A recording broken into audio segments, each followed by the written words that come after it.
Breaking news that Hindu groups are particularly miffed with the use of beef fat tallow in the UK currency notes. What we're hearing is that Hindu groups are taking legal and human rights have been violated after the admission from the bank itself. The Bank of England has refused a rollback of the currency note. Now, the big question remains is whether the government or Prime Minister Narendra Modi will intervene in this matter.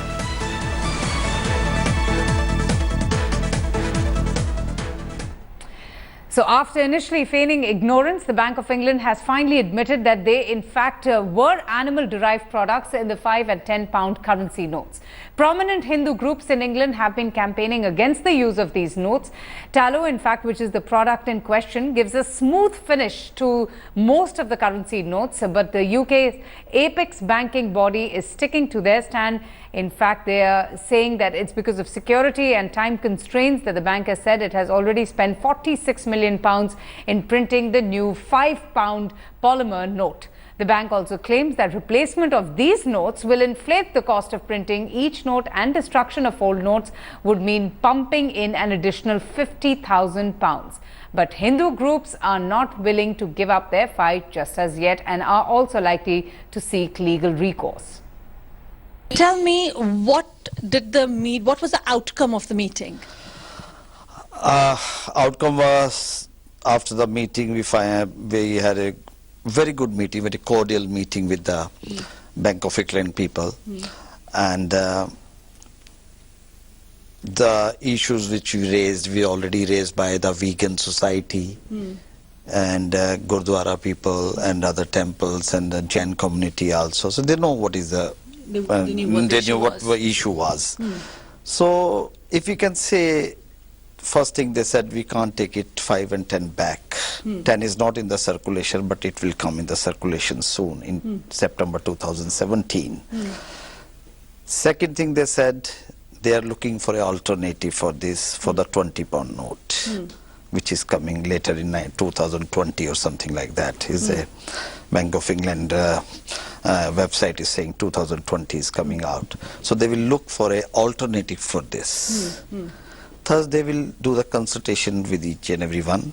The first thing they said, they doesn't know anything about this before this one printed. It's raised by community. Before that, they doesn't know. This is the animal fat in this. Do you think the Indian government could step in, and would you expect or want that to happen at all? No.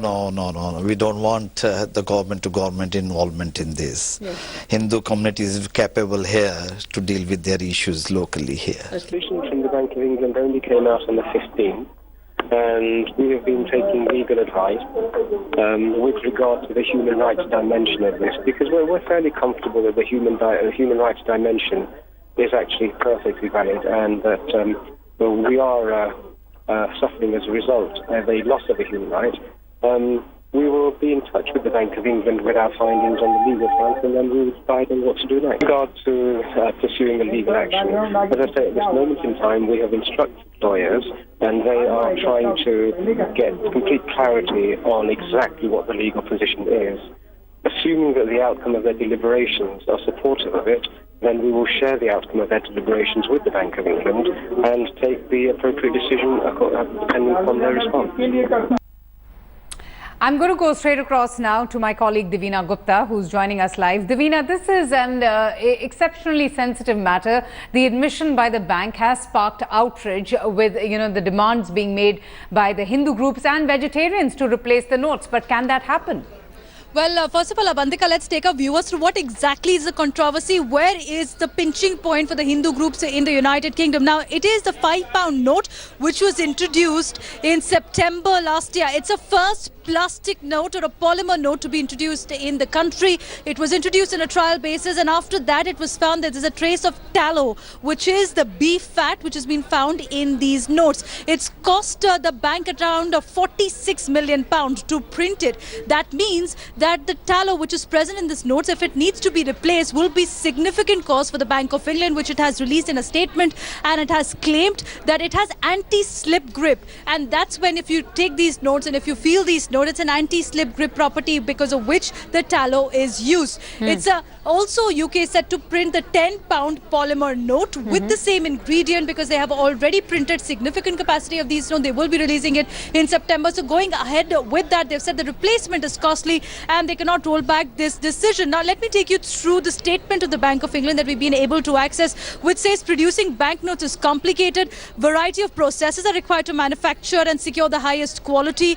Production of 10-pound polymer note began last August. They've printed 275 million notes at the cost of 24 million pounds. So even as the Hindu groups are advocating, and the bank has admitted till November they weren't aware of the tallow being used in these banknotes. Now they're saying that they will mull a legal option because this statement categorically states that they will not be discontinuing the 5-pound and 10-pound note. Meanwhile, as Lavina has been talking about from London, Hindu temples are not accepting these notes. A 10-pound note that is set to be introduced in September would be in circulation as well. Many Hindu groups have come out and said it is against their beliefs, and that's why it needs to be discontinued. However, the good news is because of all these protests, a 20-pound note that was set to be introduced in 2020, now there are discussions on it to look at alternatives that can be used instead of tallow, like Canada and Australia using vegetable oil and palm oil specifically. Perhaps that could be used in these notes. Back to you. All right, Davina, thank you so much.